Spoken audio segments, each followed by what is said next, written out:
जय हिंद सभी साथियों को। स्वागत है आपका हमारे इस YouTube चैनल पर। आज की इस कक्षा में हम पढ़ने वाले हैं कक्षा 10वीं की गणित की एक्सरसाइज नंबर 12.3। तो देखिए, इसका पहला प्रश्न है, आकृति में छायांकित भाग का क्षेत्रफल ज्ञात कीजिए। अपने को ये एक वृत्त दे रखा है, इसमें जो छायांकित भाग है उसका क्षेत्रफल ज्ञात करना है। और इसमें दे रखा है अपने को PQ बराबर, यानी PQ एक लेंथ है, ये दे रखी है अपने को 24 सेंटीमीटर, और दे रखा है अपने को PR बराबर 7 सेंटीमीटर। तो अपन लिख देते हैं सबसे पहले प्रश्नानुसार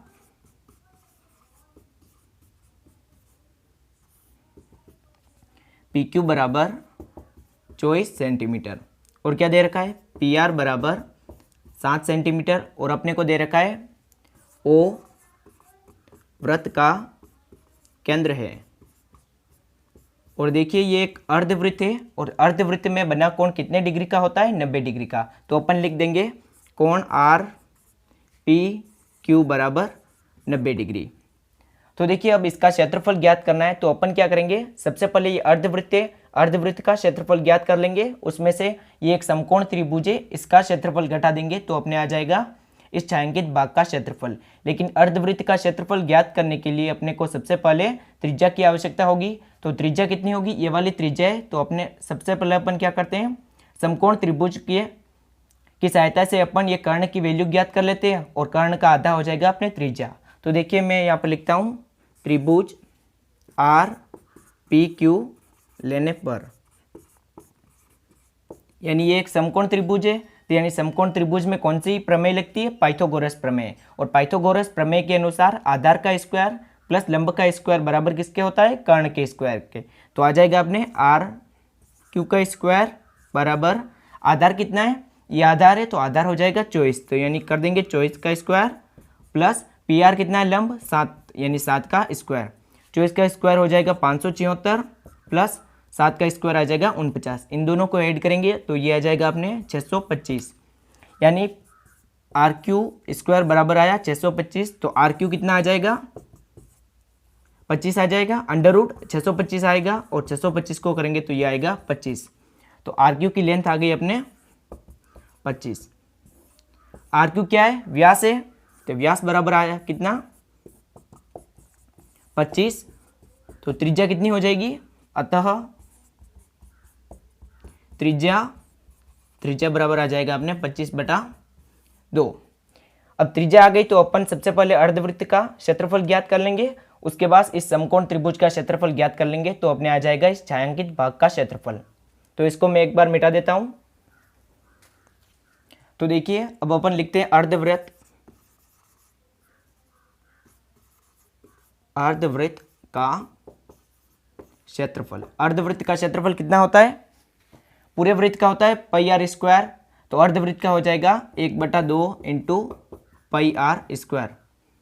इसको सोल्व करते हैं, 1/2, पाई का मान लिख देते हैं 22/7, और आर कितना आया? 25। तो 25/2 इंटू 25/2, 2 से इसको काटेंगे, ये आएगा 11 बार, और बटा 11 को उससे गुणा कर देते हैं, ये आ जाएगा 25 इंटू 25 625, और बटा में आ जाएगा 7 दूनी 14, और 14 दूनी 28। ये कितना आएगा आपने? 5 और 2 7, 6 और 2 8, और 6 बटा में आ जाएगा अपने 28। तो ये किसका क्षेत्रफल आया? आपने अर्धवृत्त का क्षेत्रफल। अपन अब लिख देते हैं त्रिभुज RPQ का क्षेत्रफल।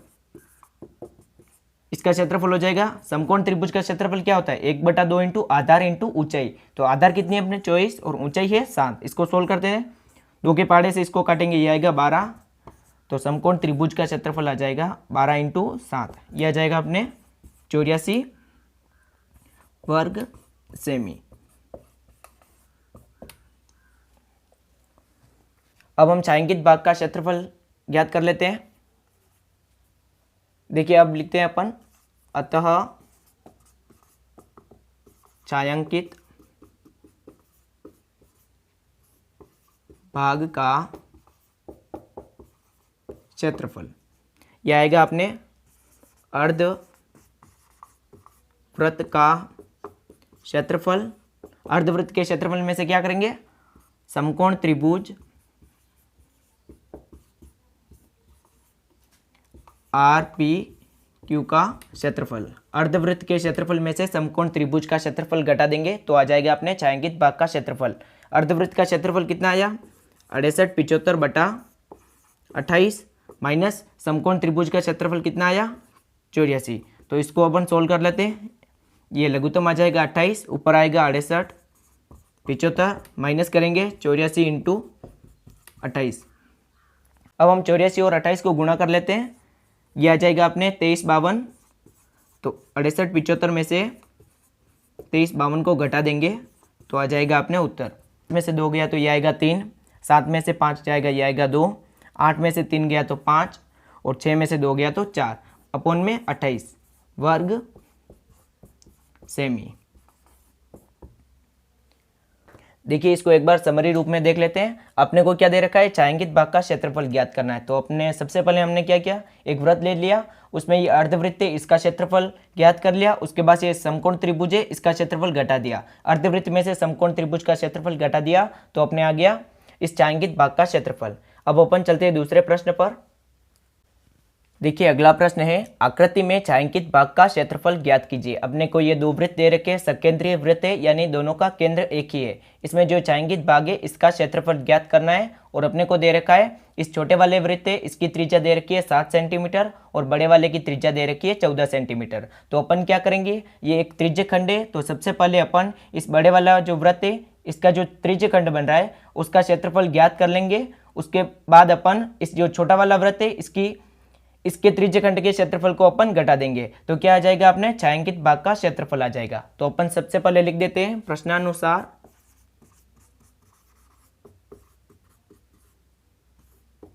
क्या दे रखा है अपने को बड़े वृत्त की त्रिज्या कितनी दे रखी है अपने को 14 सेंटीमीटर और छोटे वृत्त की त्रिज्या ये दे रखी है अपने को 7 सेंटीमीटर। और अपने को कोण कितना दे रखा है त्रिज्य खंड का कोण, त्रिज्य खंड का कोण दे रखा है अपने को 40 डिग्री। तो त्रिज्य खंड का क्षेत्रफल क्या होता है त्रिज्य खंड का क्षेत्रफल होता है पाई आर स्क्वायर थीटा बटा 360। तो अपन क्या करेंगे इस बड़े वाले त्रिज्य खंड का क्षेत्रफल में से छोटे वाले त्रिज्य खंड का क्षेत्रफल घटा देते हैं। तो लिख देते हैं छायांकित भाग का क्षेत्रफल बराबर लिख देंगे छायांकित भाग का क्षेत्रफल बराबर बड़े वृत्तखंड या त्रिज्यखंड लिख देते बड़े त्रिज्यखंड का क्षेत्रफल माइनस छोटे त्रिज्यखंड का क्षेत्रफल। बड़े त्रिज्यखंड का क्षेत्रफल क्या होगा पाई आर कितना लिया हमने इसके लिए r1 मान लेते हैं पाई r1 का स्क्वायर बटा theta upon 360 minus pi r2 का स्क्वायर थीटा बटा 360। इसमें से कॉमन क्या आ रहा है पाई थीटा और 360 इसको कॉमन ले लेते हैं पाई थीटा बटा 360 कोष्टक आ जाएगा। यहाँ पर क्या बचा r1 का स्क्वायर माइनस r2 का स्क्वायर। इसको सोल्व कर लेते हैं अपन। देखिए अब हम इन सब के मान रख देते हैं। ये आ जाएगा पाई का मान 22 बटा 7, थीटा आ जाएगा 40 डिग्री बटा 360, r1 का स्क्वायर यानी 14 का स्क्वायर कर देंगे माइनस r2 का स्क्वायर, r2 कितना है 7 तो 7 का कर देते हैं स्क्वायर। अब इसको काट देते हैं 0 से 0 कैंसिल, 4 के पहाड़े से इसको काटेंगे ये कटेगा 9 बार। तो 22 अपॉन में आ जाएगा 7 को 9 से गुणा करेंगे ये आएगा 63, 14 का स्क्वायर करेंगे ये आएगा 196 माइनस 7 का स्क्वायर आ जाएगा 49। इसको सोल्व कर लेते हैं 22 बटा 63, 196 में से 49 घटाएंगे तो ये आएगा अपने 147। इसको अब अपन 21 के पहाड़े से काट देते हैं ये कटेगा 3 बार और ये कटेगा 7 बार। अब करते हैं 22 को 7 से गुणा कर देते हैं अपॉन में 3 तो 7 2 14 का 4 हासिल 1 7 2 14 15 यह आएगा अपने 154 बटा 3 वर्ग सेमी। तो ये आ गया अपने छायांकित भाग का क्षेत्रफल। देखिए हमारा अगला प्रश्न है आकृति में छायांकित भाग का क्षेत्रफल ज्ञात कीजिए यदि ए बी सी डी भुजा 14 सेंटीमीटर का वर्ग है तथा एपीडी और बीपीडी दो अर्धवृत्त है। अपने को क्या करना है, एक वर्ग दे रखा है, उसमें अब इन्होंने बना दिया है दो अर्धवृत्त।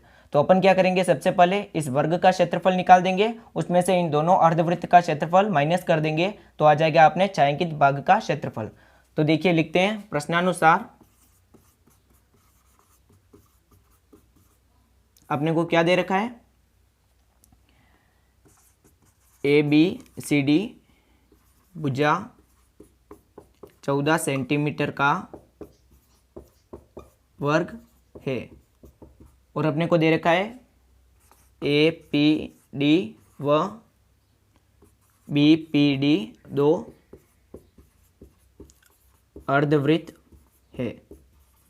तो अपन क्या करते हैं, अब सबसे पहले इस छायांकित भाग का क्षेत्रफल कैसे ज्ञात करेंगे वो लिख देते हैं। छायांकित भाग का क्षेत्रफल ये कैसे ज्ञात करेंगे, वृत्त का क्षेत्रफल माइनस दोनों अर्ध वृत्तों का क्षेत्रफल। तो देखिए वृत्त का क्षेत्रफल ज्ञात कर लेते हैं। सबसे पहले वृत्त का क्षेत्रफल, वृत्त का क्षेत्रफल क्या होता है, भुजा इंटू भुजा। तो इसकी भुजा कितनी दे रखी है, 14, तो 14 को 14 से गुणा कर देंगे, यह आ जाएगा 196 वर्ग सेमी। ये क्या है अपने वर्ग का क्षेत्रफल। तो अब अपन अर्धवृत्त का क्षेत्रफल ज्ञात कर लेते हैं। तो अर्धवृत्त का क्षेत्रफल क्या होता है, अर्धवृत्त का क्षेत्रफल, अर्धवृत्त का क्षेत्रफल कितना होता है, एक अर्धवृत्त का 1/2 इंटू पाई आर स्क्वायर।